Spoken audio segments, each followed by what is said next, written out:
Hey there, everybody. This is Kenny and Kenny with the Sports on the Positive Tip podcast, where we have conversations at the intersection of sports and faith. This is our opening, Kenny. The Rockies are 8-40, and there's no end in sight here, and that's worse than the pace of the White Sox last year. Are we going to see 2 straight years of just the worst team in baseball again? It's looking that way, and I don't know if baseball can do anything about it, but I feel like you need to do something about it. Yeah, I don't know what it. The Rockies, I mean, they were always actually a relatively good team. I've never remembered them ever in their whole existence being this bad. Um, do you know the record that the Pirates tied and they might set it today? The Pirates have tied a very dubious record, and I find it hard to believe because I think they should be better than this. Do you know what that record is? Consecutive innings without a run? Well, you're on the right track. They've gone 26 straight games scoring 4 runs or less. Now, they haven't lost all those games because they've got such good pitching. And so if they don't score 4 runs today, they will hold the record. There's a couple other teams that they're tied with now. And I don't remember those teams off the top of my head, but I can't believe 26 games. I mean, that's no offense. I would expect the Pirates to be a lot better. I mean, they got Adam Frazier back. I know he's on the downside of his career. Brian Reynolds, I know McCutcheon's on the downside of his career, but they've got O'Neal Cruz. They've got some good players on that team. Charlie Hayes' son, Cabrion Hayes. Um, it's really really odd. Um, so I asked you a trivia question the other day. There are two teams out of these Final Four NBA teams that have won championships, and one was the Knicks, and you struggled to get the other one, right? Which rightly so. So the other was the Seattle Supersonics. The Oklahoma City Thunder used to be the Sonics, and they inherit their records. But I found out something very, very interesting. If the NBA decides, and they're looking to add two more teams, right?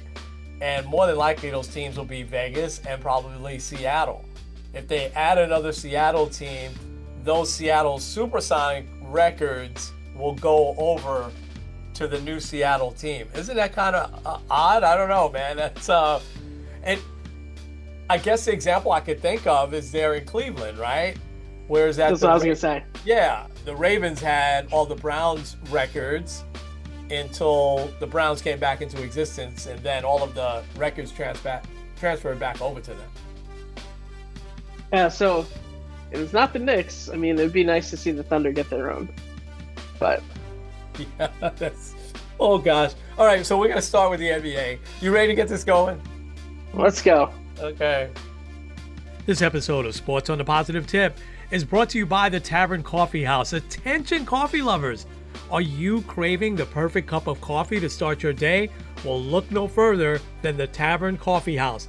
It's located at 12302 Buckeye Road in Cleveland, Ohio. You can also check them out and order your coffee at thetaverncoffee.com.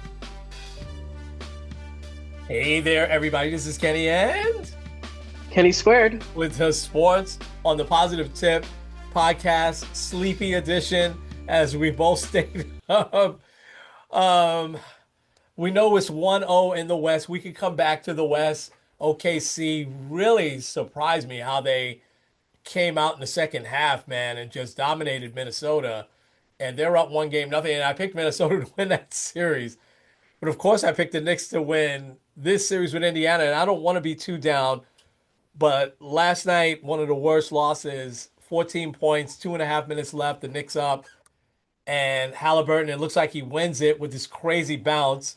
Halliburton is such a clutch, but such an awkward player. He just throws these balls up and then he gives the choke sign, but his foot was on the line. A la, that was Kevin Durant, right? A few years ago with the Nets. That was a big, big deal. But they go to overtime, and I'm confident. I'm like, okay, the Knicks are going to take it then. But so many crazy things happen, and the Pacers steal it 1-0 now. They went in overtime 138, 135. Just a unbelievably crazy game. I'll keep quiet. Give me your thoughts, man. All right, well, I'll start with this. Um, so obviously Halliburton doing the choking thing with Yeah. Reggie Miller in the building against the Knicks. I read this morning, and I don't really remember this, but the Pacers lost that series Yeah. that they came Yeah. back on. Yep. Yep. So let's hope history continues to repeat itself. Yeah. Um, That was in 94. Yep. so there are a few things that really stick out to me about last night. Number one, the Pacers are a very good offensive team. Like when they're running on all cylinders, they're not missing threes. Like I look at the beginning of the game starting 8 for 8, and then what's his face? I don't even want to remember his name, hitting Nick Smith. 5 out of the 6 threes at the end. Yeah, Neesmith. Um, so like I feel like when the Knicks were able to kind of keep their own game, which happened in the second and third quarter primarily, they're able to really control how things are going. When the Pacers are running, when they're gunning, they can't miss. And there were times where, like, especially the big men were just very slow in doing the switches, and you got to switch over, especially for a team that's like shooting threes like crazy. Um, but there are two things that really stick out to me that kind of changed the tide of the game. Um, Number one, missed three free throws towards the end. Hmm. Especially look at OG Anunoby, who, if he makes both the free throws, Halliburton isn't even getting that shot off because they're going to foul Hmm. because they're up by three instead of two. Um, and then also, well, and I'll add a third. The other one that kind of got a little bit overlooked was the goaltending. Um, Yeah, they missed that call. that Yeah. that like I'm surprised like they didn't even like take a second to look at it. They just kind of kept going. Yeah. But another one that really kind of changed the tide at the end of the game is the turnover by Jalen Brunson. Mm. Um, Yeah. Really, like it's funny because I don't have an issue with it. Like I think replay is great, but replay really did change the complexion of this game a lot between the OG foul that wasn't a foul that got overturned.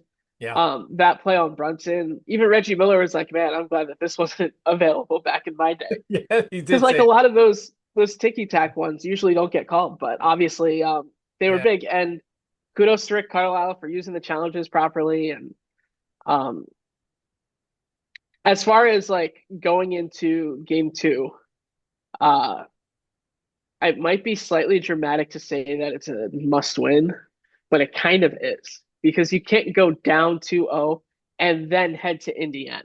Right. You got to take at least one. Yeah. I think that like a lot of the positives to me, Jalen Brunson did his thing. Obviously missed shot at the end, but what are you gonna do? Uh, you can't get the luckiest bounce in the world, and Right. that's fine. Yeah. Um, Karl Anthony Towns also played really well, and kind of like how we said with the Celtics series, I don't think there's anyone that can truly guard him, especially on the perimeter. And I Mhm. think that they need to continue to exploit that a little bit. Yeah. Um, but really, like the key to this series is the Knicks have a better overall starting five, and then their bench is kind of just there. Hmm. Um, they need the all of those five guys really need to continue to step it up. Yeah. Not to say that they didn't. I mean, they still scored 135 points, but Yeah. Yeah. um, Yeah. also shout out to Cam Payne who was just kind of there and hit a few shots and gave Brunson. Really, I'll ask you this question. I'll kind of turn it to you.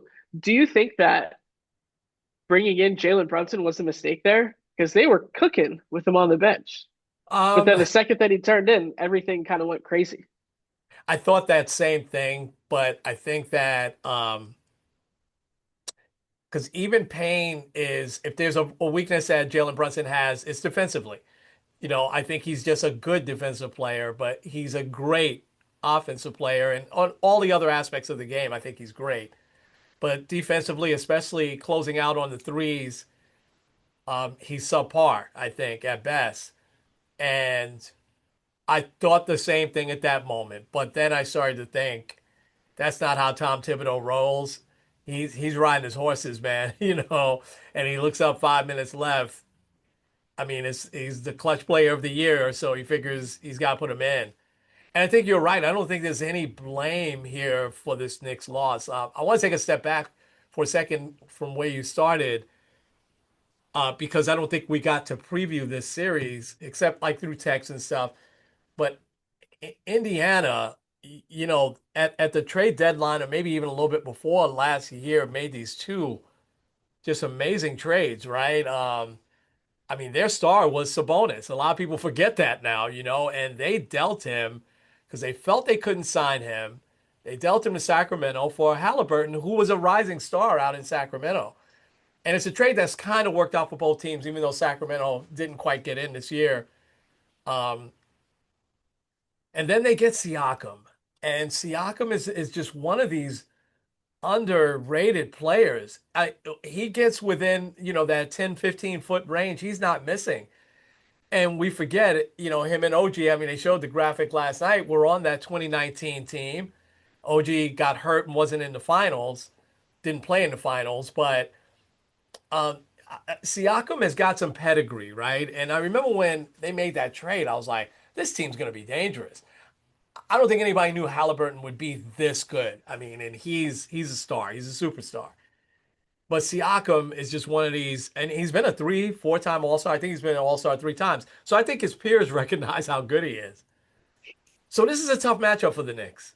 Go ahead. I think you wanted to say something. Uh, I hope that, that his peers see him that way. But I Yeah. also did call him the most overrated player in the game, which to me Oh, is wrong. And Halliburton, I you mean, blame, right? yeah, Yeah. and I Yeah. blame all of the players that voted for him to be overrated because he's like taking it out on everyone in the playoffs. He So thank you really for that. is. And then that started with Wally Serbiak. Remember? It started with Wally Serbiak saying he's a wannabe all-star, and the Knicks have a true all-star in Brunson. And Halliburton wound up making the all-star team. This was last year. And you're right, man. He's holding a grudge for all of that. And it's anyway. It's a tough matchup for the Knicks, but you're right. The starting five of the Knicks is still better than them, and I think Towns present. You saw it in Spurs last night. Towns presents a major problem for the Pacers. The Pacers don't really have anybody that can stay with him. Miles Turner is an excellent player. His game has just improved year over year.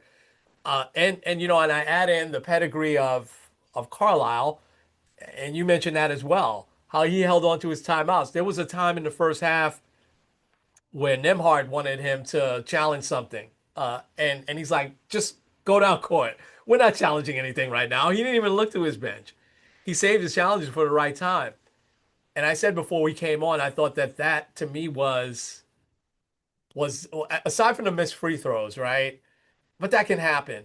That foul, I mean, it was definitely, I don't care if it was a loose ball or not.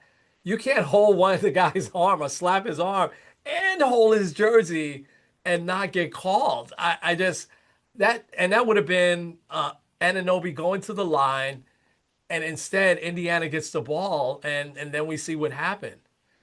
The two things that concern me, Kenny, because I think we'll come back. It's 1 game to nothing. It's a devastating, it's one of the worst losses ever, and we've seen some bad losses in our time, right? And I remember 94 in the Reggie Miller game with Spike Lee, and I remember that clearly. And I remember some other bad losses. Game 6 of the finals in 94 was a horrible loss, with John Starks, and um, in against the Bulls when Charles Smith couldn't get the dunk in, and and they couldn't get the Bulls put away. So there's been some bad ones over the years. This was right up there, if not the worst. That being said, I think they'll bounce back. It's a quick turnaround. They'll get back right back on the court on Friday. They don't have a lot of time to think about it. They'll be looking at film today. Thibodeau will have them working. And you're right. Their starting five is better. And they did step up. It was a team game. Bridges hit some key shots, especially in the first half. And Obi hit a couple of really key shots. And then you saw, how Towns has the ability to dominate in spurts. And their bench, listen, Mitchell Robinson is, if he was playing like this and if he was at the beginning of the year, he would have definitely been like the sixth man of the year. I mean, he's playing lights out. He's just and he's doing all the intangible things. But here's the two things that I'm worried about. One is that I've said this before. Madison Square Garden sometimes works against us, the Knicks, right? Because the glare in Neesmith's eyes as he kept hitting these threes, sometimes teams will come in here and you got all of these celebrities, you got all of the old Knicks, you got all the fans, and they really want to shut them up, and they know that these are the bright lights. I think what makes Madison Square Garden really special is the crowd noise, number one, but also how bright the court is, right? It's almost like you are on Broadway, right? But we've seen teams come in and they wilt under that, but we've also seen teams come in and they thrive under that. And I thought that the Pacers, once they knocked it down to single digits, there was just a look in all of their eyes that I was like, uh-oh, this doesn't look good, right?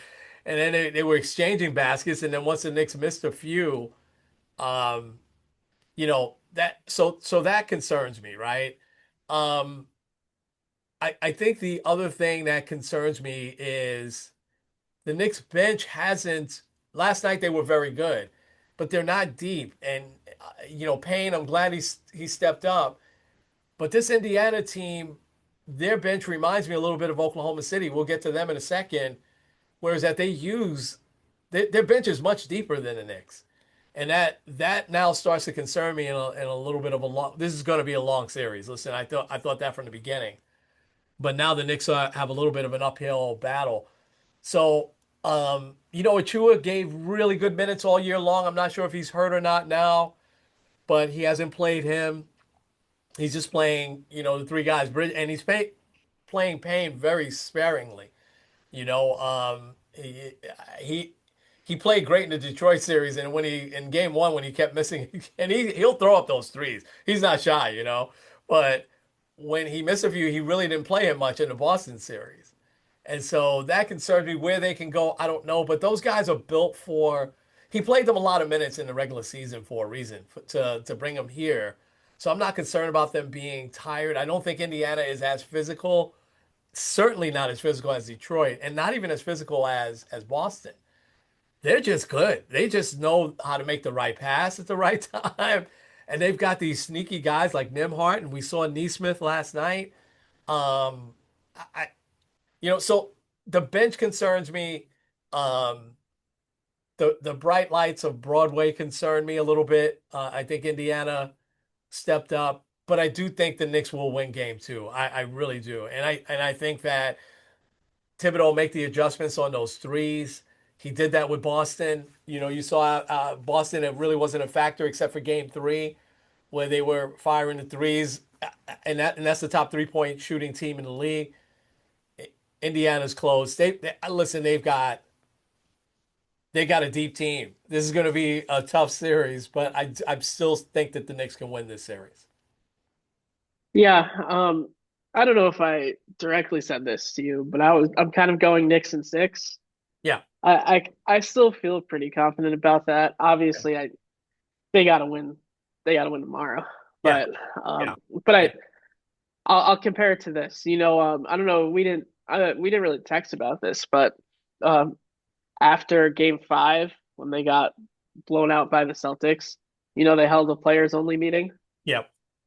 Um, like to me, that says that they really are passionate and care about this run, and they see how special this team can be. So I can't see them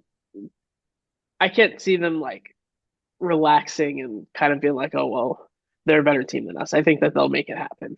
Yeah. Oh, I totally agree. Totally agree. Let's shift for a second, for a few minutes, to spend a couple of minutes on OKC and the Timberwolves game two tonight. Uh, I think that, and I watched a good part of the first half.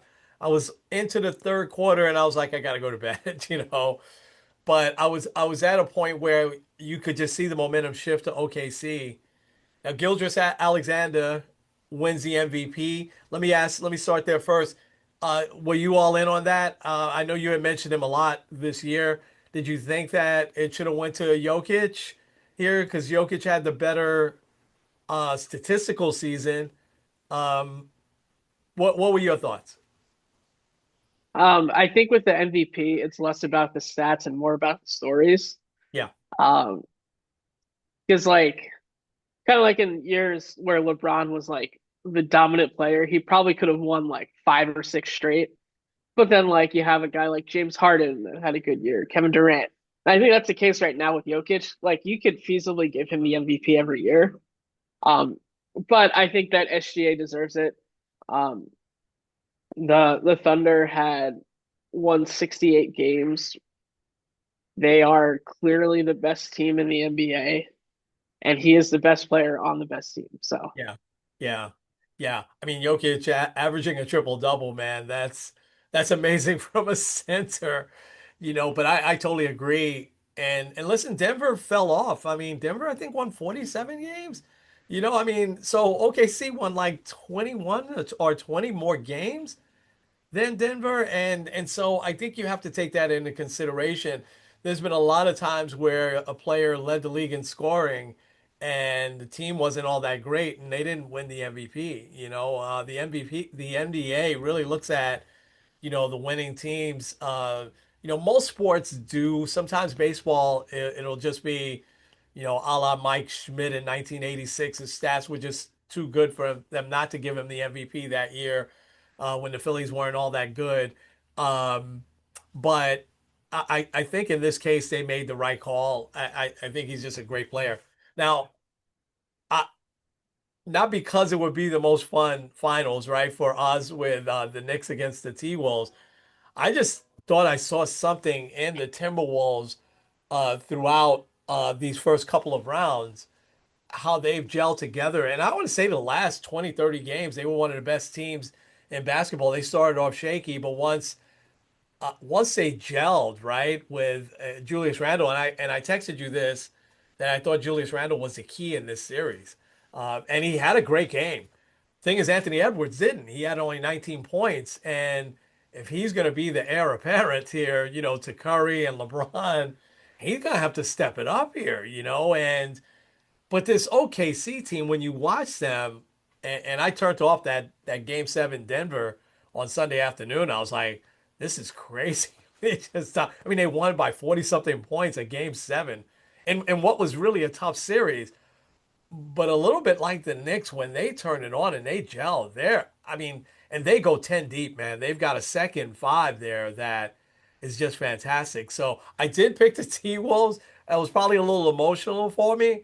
I think it'll be a tall order for them to beat OKC. How do you see that series playing out? yeah, I want to go T Wolves because I think if the Knicks can make it, Knicks and T Wolves would be a really fun series, not just because of like um the matchup, but like the trade that of all win-win trades there, where both teams were pretty good last year, but both making the significant trade helped both of them make it to the finals would be Yeah, quite the story.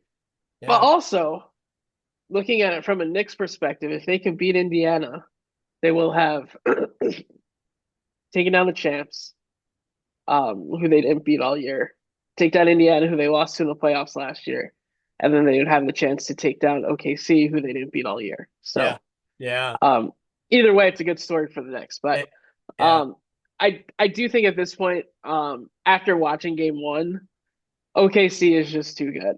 yeah, yeah, They're way too deep, and it's just I can't see them losing 4 out of the next 6 games. yeah, So I'll go OKC, but it's definitely not going to be easy. Ant's going to have a few great games. Julius Randle's going to pop off. Dante will probably have a good game or two in there as well. So yeah. also, just as a side note, I don't know, you probably know this stat. Um, in every single year of the NBA Finals, there has been a guy that played for the Knicks on it. Um, every single year from year one till now.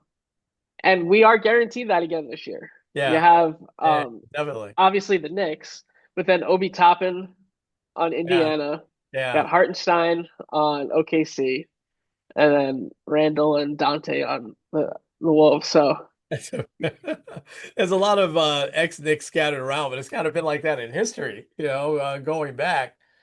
Um, Dante, he just kept shooting the other night, and he was off. I think he shot 3 for 12 or something like that, or 3 for 13. I think I agree with your assessment. Like I said, it was an emotional pick for me with the Wolves. I think even at this point, right, we can comfortably say that's a trade that worked out for both teams. With talent, both of these teams are in the conference finals. Pretty much Randall DiVincenzo for Towns, and we were stunned. I remember when that came across. Late summer, after they knew Robinson was going to be out and Hartenstein had signed with OKC. And by the way, is that quite a formidable Twin Towers with him and Holmgren, when they play them together? My goodness, So listen, it's a long way to go. It's just one game in both series. But I think that sometimes that game one definitely sets a tone. Last quick thing, and I want to ask you about Giannis. Um, to back that up, I remember game one of the Eastern Conference Finals last year. You and I looked at each other and said, it's done, it's over, because Indiana also had that lead on the Celtics. I don't know if you remember that game, game one, and they could have won it at the end. The Celtics it wasn't as big a lead as the Knicks had. I want to say they had maybe a 6 point lead or something like that with a minute left. And then the Celtics went ahead and somebody had a clear look in the corner. I'm forgetting who it was. Might have even been Halliburton, and they missed it. And the Celtics escaped with a game one win, and then they swept them the rest of the series. I don't think that's going to be the case this year.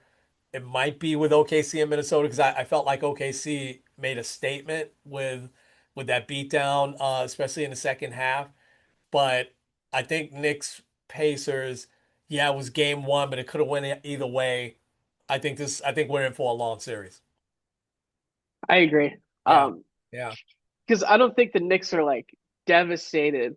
And yeah, like I don't think they're because I think with Indiana last year it was like, oh, this team is much better than us. I guess we don't have a shot. I yeah, don't think the Knicks have that yeah. vibe. So No, no, no, absolutely not. All right, so Giannis has agreed with ownership, right? That um oh, hang go on a ahead. sec. Yeah. I gotta go run and take care of something.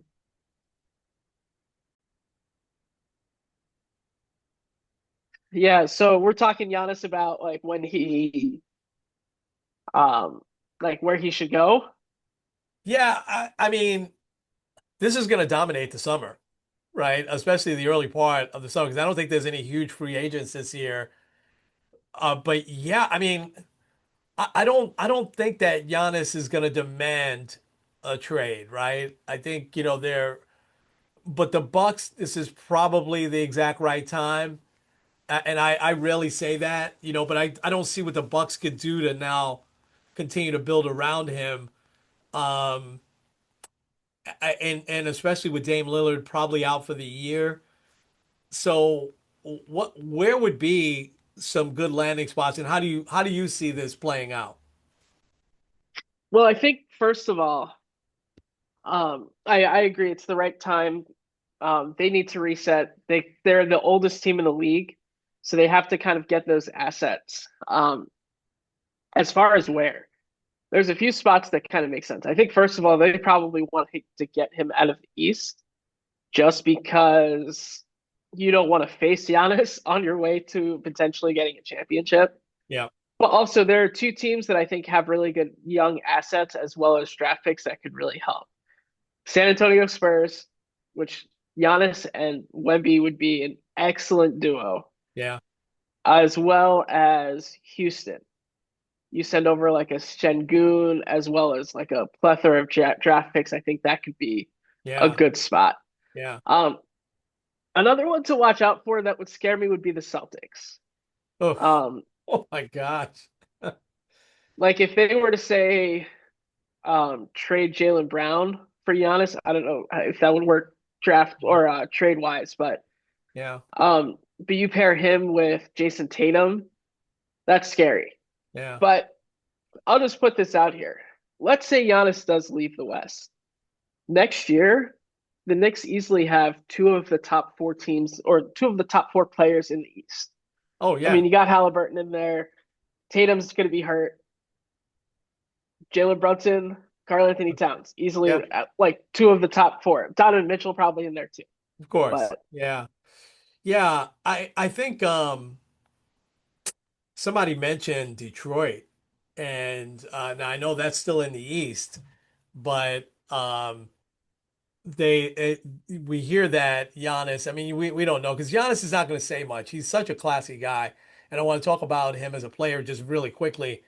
Um, but you think about if you put him on Detroit, I don't know who they would trade. I don't know how many draft picks Detroit has, and I don't think it's a Luka for Anthony Davis type trade. I don't think that the Bucks are looking for, that one big player that they could build around in return. Maybe they are like a Jalen Brown and draft picks. Sign me up. If I'm the Bucks, I'm taking that. Right away. If I'm the Celtics, I'm taking that right away. As much as they love Jalen Brown and he's a great player, but he's you compare. expensive though. Yeah, oh yeah, yeah, absolutely. So I don't think that. I think they're looking to get cap space, and get younger, and then down the road be able to, make some really good trades. See, I don't know that they're going to sign big free agents, although NBA has gotten a little different, right? Not every big free agent is going to the Lakers or the Knicks. You know, um, they're going to some of the places wherever there's cap room because they know they can still be a star. Look at, OKC is a very, not a very big city, yet, Gilgeous Alexander, you see him on a ton of commercials, so I don't think that matters so much. And Giannis, I think, likes the Midwest from what I read. So, you figure Detroit, Chicago, teams like that. Here's what I think though, Ken. So this will dominate all year. I don't think he'll go to a non-contender. I think at this point in his career, now he's 32, and it's hard to kind of believe that he's been in the league as long as he has, but he's in impeccable shape. I mean, he runs, he rarely gets hurt. He's had a few injuries here and there, but nothing crazy major that has hampered him. He runs up and down the court just as fast as he used to. And he's built muscle up over the years. Remember how thin he used to be? And so I think you've got probably a good 4 or 5 more years of him playing at a very high level. And so I think that, the team that gets him would probably want to have championship on their mind. Now, the team that has the assets, believe it or not, and most of that is due to the Knicks, is the Brooklyn Nets. And would he want to come to New York? But the Brooklyn Nets, even with him, aren't going to, compete for a championship in the immediate future unless they make a couple of other moves. And so, yeah, My only thing with the Nets is they have they have the assets, but um they still need the a lot of the role players. Like they would have to trade away a lot of guys still because of the salary match. yeah, yeah. I don't know. It's going to be fun to watch. San Antonio, oh my gosh, then they're instant contenders for sure, and um, I saw another rumor about Golden State. I don't know how they would pull that off, but imagine if he goes to Golden State and you still have a couple of years of Curry and Jimmy Butler. There's some scenarios that could be really, really scary where, he goes and it would be great. But this is going to be fascinating. You probably won't hear much through the NBA finals and the conference finals, but once that's over and the draft, if you're Dallas, would you trade Cooper Flag straight up for him or the number one pick? I wouldn't do that if I'm Dallas, but can you imagine him with Dallas with a healthy Kyrie Irving and Anthony Davis? Well, who knows? But anyway, all right. Hey, let's move over to baseball. And you put we talked Subway Series and Juan Soto. Uh, it was an exciting Subway Series. It sort of seemed like a throwback Subway Series, right? All the games were exciting, even the last game where they scored the 6 runs in the eighth inning. Pete Alonso reminded me of Lucas Duda there in the 2015 World Series. That was my flashback, man. I was like, oh my gosh, but I can't blame Alonso. Alonso's worked really hard to be good at first base, and so it happened. But the focus was Juan Soto, so I got to get your take here. What are you seeing? You watched him day in and day out last year. And is there a difference that you saw in these 3 games of his body language, or what are you seeing? Yeah, he looked like a totally defeated player, which Really? is weird. Okay. Um, Maybe not defeated, but like it looks like he kind of lost a lot of the fun that he had. Um, because like his signature thing, the Soto shuffle, Yeah. like not seeing him do that at He hasn't all done that. just is Yeah. like Yeah. mind-boggling. Yeah. Um, I do think he has a little bit of the buyer's remorse Really? where Okay. like I think only just a smidge. Like I think it's a little overhyped where I think he really liked his time with the Yankees and hasn't enjoyed being with the Mets. And I think part of that is in his career, aside from like his days with the Nationals, like when he got traded to San Diego, he was a great player. Kind of like I'll give a good comparison here, kind of like Kevin Durant, Hmm. where he is a great player, but not the guy on the team. It's like Yeah. you look at Fernando Tatis on the Padres or Manny Machado. When he came to the Yankees, he was a great player, but he didn't have to be that guy because there was Yeah. Aaron Judge, there was Giancarlo Stanton. But with the Mets, everyone is expecting him to be that guy because of the contract. Yeah. Because like he's like the final piece to help this team become a contender for the next half a decade, or if not more. So I think a little bit of that pressure is probably weighing on him a little bit. But I think what he's been known for is just having fun and kind of like being the guy that like is like thinking out loud without actually thinking out loud. Like when he's taking pitches and he's like, okay, I see what you're doing there. All right. Um, like I think back to probably one of his most iconic at bats as a Yankee, against Evan Gattis in the 10th inning, game 5. He's like fouling off all these pitches and then he keeps looking back at him like basically like I can beat you, I can beat you, and then does. And I feel like I haven't seen that as a Met so far. Yeah. Um, and now someone had said this, I forgot where, but like we don't know. Maybe there's something going on personally. Maybe there's something off the field that's happening to where he is a little bit more distracted. We don't know. Um, Yeah. but what I do know is Met fans are going to get very impatient very fast. Yeah. We're talking now, they're out of first place and it's Memorial Day. That's Yeah. usually like the first like benchmark of the season. Like if a guy's having is struggling in April, it's like, oh well, it's April. Like look at Cody Bellinger. He Yeah. got off to an awful start, Yeah. but he's been great and people are okay with it. But now it's like, oh no, we're heading into like June Yeah. and he's still like batting 250. His on base percentage is kind of there, but I think the last thing that really sticks out to me, day one, Juan Soto had a an iconic moment gunning out a runner to save a game for the Yankees. Um, and then throughout the year, he had other moments where he had clutch hits. He had the big home run, I think, in San Francisco. He hasn't had that moment yet with the Mets, Not and I yet. think a lot of people were expecting that moment to happen against the Yankees, Yeah. and it hasn't. Yeah. So now sometimes it takes a little bit of time. It takes maybe like I think with like Carlos Beltran hit that big home run as a Met in his first year and then wasn't going to take the curtain call, but I think it was Julio Franco that kind of like pushed him out of the Push them out, dugout. right? Yeah. Yeah. Because he was Like getting booed. Yeah. yeah, like he'll find that moment and then I think the Mets fans will embrace him. But like he is still a very good player. Even when he's struggling like to get actual hits, he's still going to always have a high on base percentage. Yeah. His fielding is mid. Yeah. Everyone knew that going in. Oh, Like yeah. he's an okay fielder. He's an Yeah. eventual DH that will be a very good DH. Yeah. Um, the hustling thing, I think that's a little bit overhyped. Juan Soto doesn't miss games. And another guy that isn't probably the best comparison, especially for Met fans, a guy that was very good, but also didn't hustle was Robinson Cano.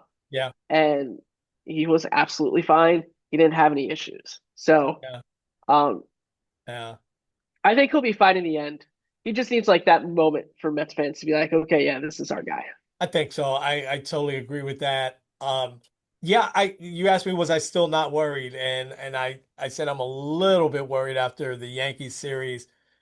He hits one off high off of the Green Monster and he didn't run. He thought it was a home run, but it was a cold, windy night. I think this was Monday night, and the wind brought the ball kind of back in, and so he winds up at first base, with a single because he stands there and he stares at that. But everybody does that. And I hate in baseball when they don't hustle. I hate when I see them three quarter. I don't know why every player does this, and unless it's a young player that's just come up, you get three-quarters of the way through first base. The fielder's got the ball. There's always this slow up. Why don't you run real hard through the bag? Let them. What is the harm? What's going to happen? I never could figure out.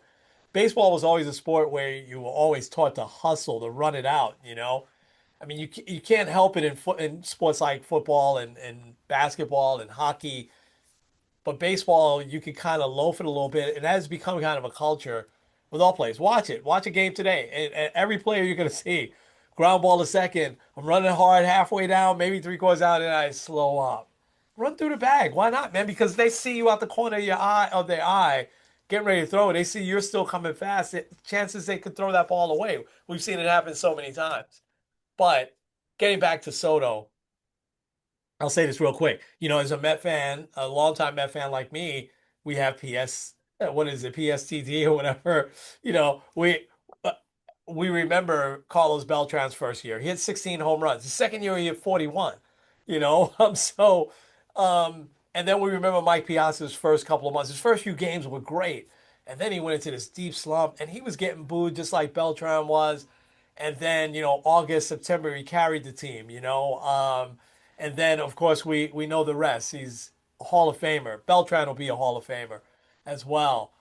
Uh, but I guess what's puzzling about Soto is that he had the year at Yankee Stadium, which sometimes can be even worse because the fans are a little bit more on top of you at Yankee Stadium than they are, you know, um, with the Mets, and he thrived in that environment. You and I said he would, and so that's what got me a little bit nervous now, is um he looks like a guy that's totally unfamiliar with New York, and he shouldn't be because the City Field fans, the Met fans, aren't as boisterous at times as the Yankee fans, at least not on time. Those bleachers, I mean, all of them stood up and turned his back on him. Did you see that in the first game?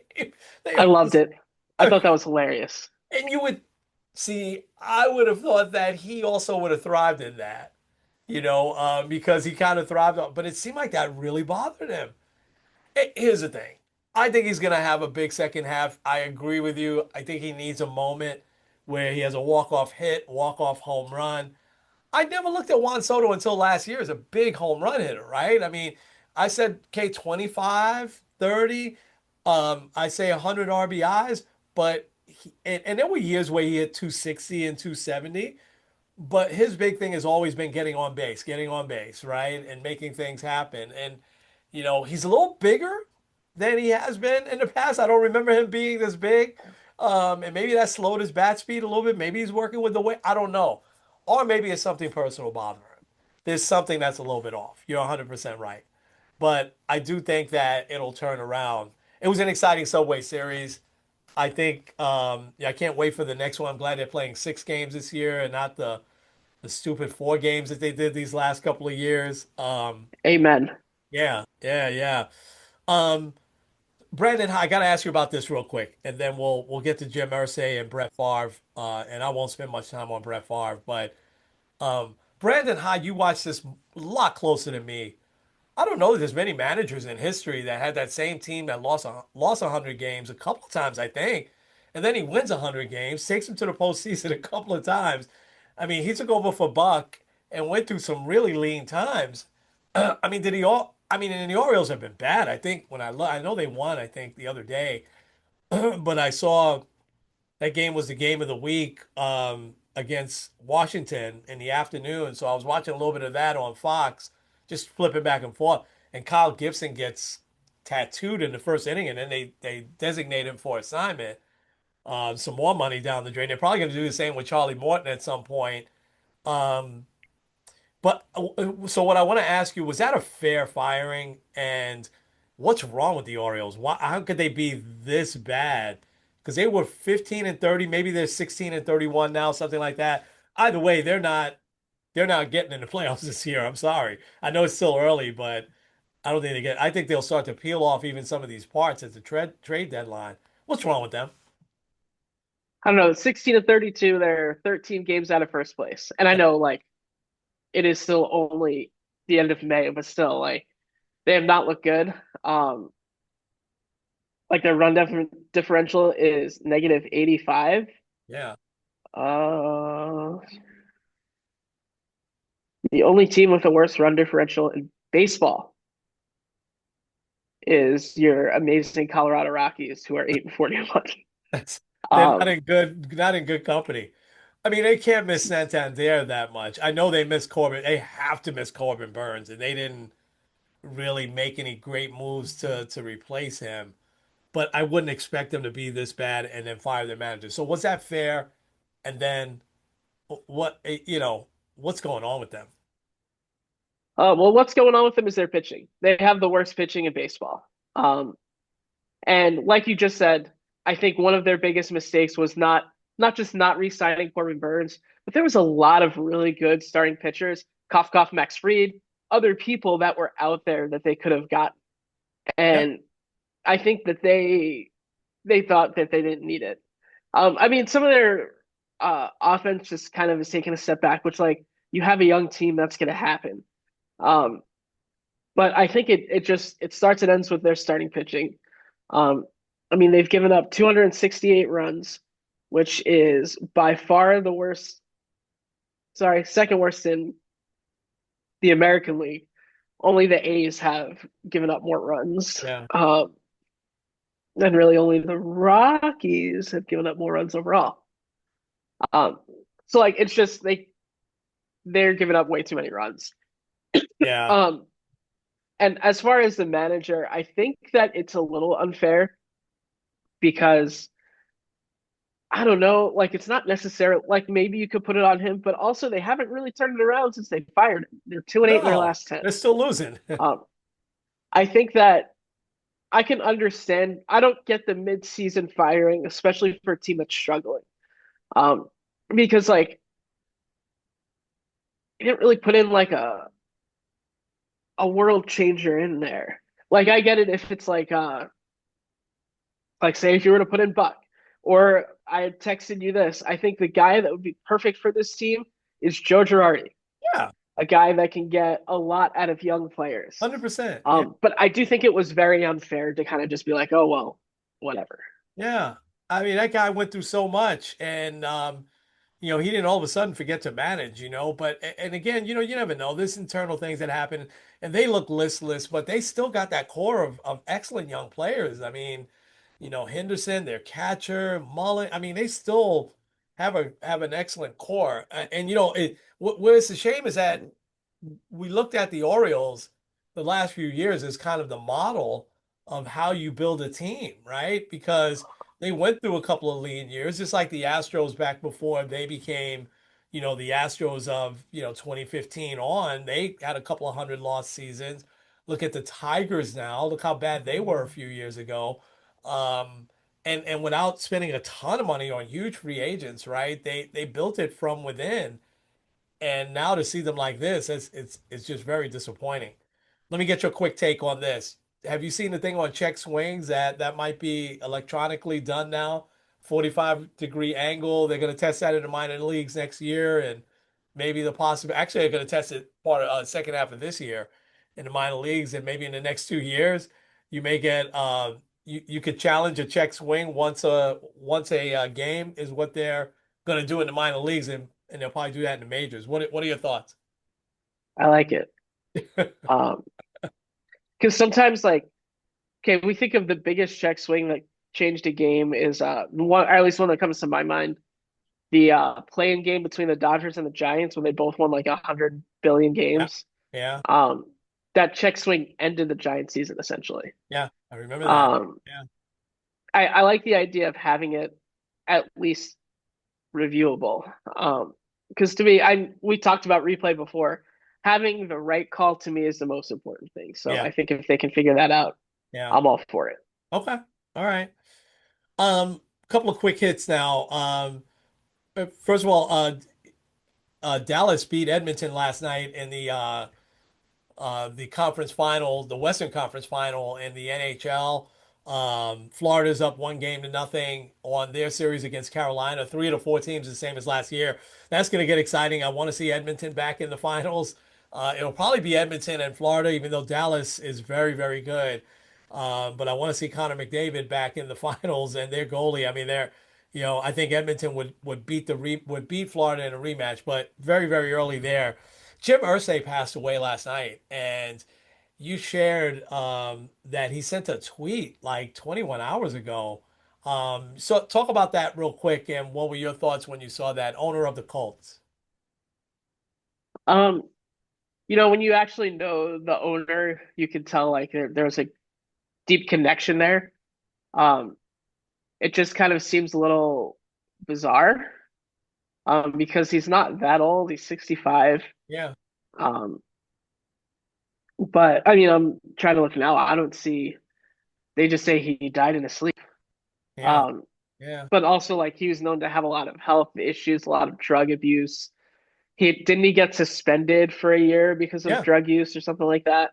He got pulled Um, over. Yeah, he's had a couple of DUIs, but that one was he was under investigation for a while because they thought that he was going to broker some sort of drug deal, and he was high, but not, I think, on alcohol when he got pulled over, and he had $30,000 in cash in a briefcase that he never was able to explain away. He definitely had some personal issues and some health. I think his drug issues led to a lot of health issues.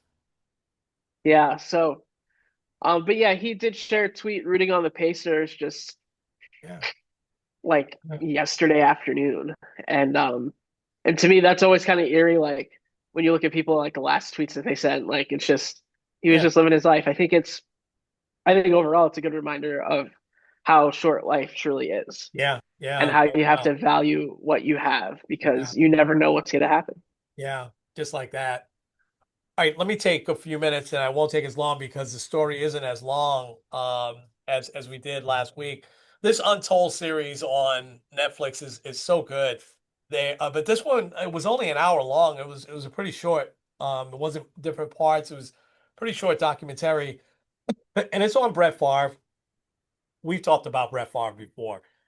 Um, Brett Favre is the golden boy. I had forgotten how good he was with some of the early highlights there. Goes to Southern Mississippi, gets drafted by the Atlanta Falcons. The Falcons never play him, and they play him very sparingly. And the Packers, Ron Wolf is their general manager. He sees something special in him, and he gets him kind of on the cheap. And the rest is history.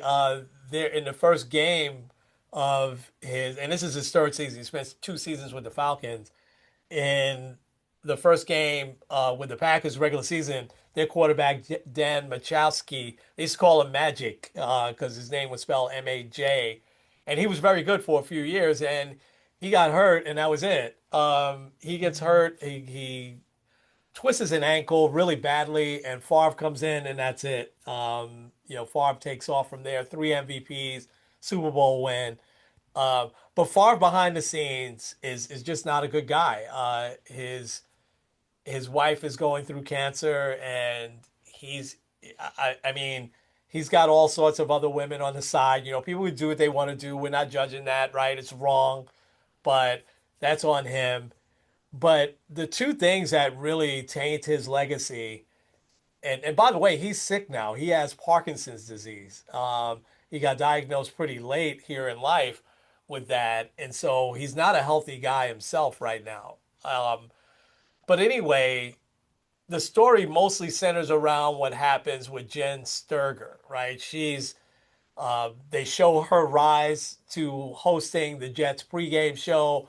She goes to work for Sports Illustrated, and it's because Brett Musburger had a comment about her, right? When they kept showing her, she was with Florida State, and she wasn't a cheerleader, but they kept her in the stands. She's in the first row, and Brett Musburger says, 15,000 red-blooded American men have now enrolled in Florida State since we've been on the air. He gets a little heat for it. Remember, he did the same with the Alabama lady, their quarterback. She turned out to marry that quarterback at the time. Anyway, that rises her to fame. Her pictures are all over the place. It's at the beginning of Instagram, and so she gets jobs relatively easily, but she's talented. She knows what she's doing, and she lands her dream job here, a steady gig with Sports Illustrated, and Sports Illustrated has reporters covering every team. She's covering the Jets. And one of the interesting things that we find out, Ken, is that she never met Brett Favre. They've never been in the same room together. Brett Favre just admired her from afar. And he starts sending her these messages. And at first they're just kind of innocent, but she has, as she says, she has all the receipts. And they assign a guy to kind of escort her and accompany her because she has to go in the stands and everything. And, in football games, people might be drinking too much, they get too rowdy. This guy's kind of, he's not her bodyguard, but, he's kind of looking out for her. And so she confides in him of the text messages that he's starting to share.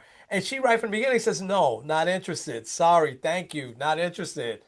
And um and he doesn't hide the fact that it's him either. He's sending them from like he's sending text messages from his own email address. So she knows who it is.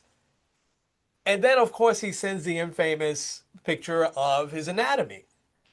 And and that's a bridge too far. And almost in that same day or two, I'm not remembering, he sends a voicemail to her. He calls her and he sends a voicemail saying he's alone. He's just going to chill after practice. He wants her to come to his hotel room. So now this is harassment. And the guy that is her bodyguard, so to speak, says, "You've got to report this now, to the Jets." Because they don't even know how, they still don't know to this day how he got her number. Apparently another employee with the Jets gave Brett Favre her number. He never met her. He never went up, introduced himself or whatever, and he's married during all this time. And so the investigation kind of gets pushed under the rug. And after 1 year, see, the story was that she quit. She set the record straight. She says, "No, I was removed from that job. I was fired. The Jets didn't want me there anymore," and went to Sports Illustrated and told them, get her out of here because she reported it. So there's a little bit of retaliation there too, which, is kind of weird. And then the last part centers around the story you and I talked about, and that's him misappropriating these funds that were meant for welfare recipients. And, now he's not alone in this. There are a couple of people that are really good friends with him. His daughter is a star at the time, a volleyball player at Southern Mississippi, and they don't really have a kind of stadium facility. And uh, the funds somehow magically get moved over for him to help build this facility. But it's 1.1 million, and it turns out to be a lot more than that when they go through the records.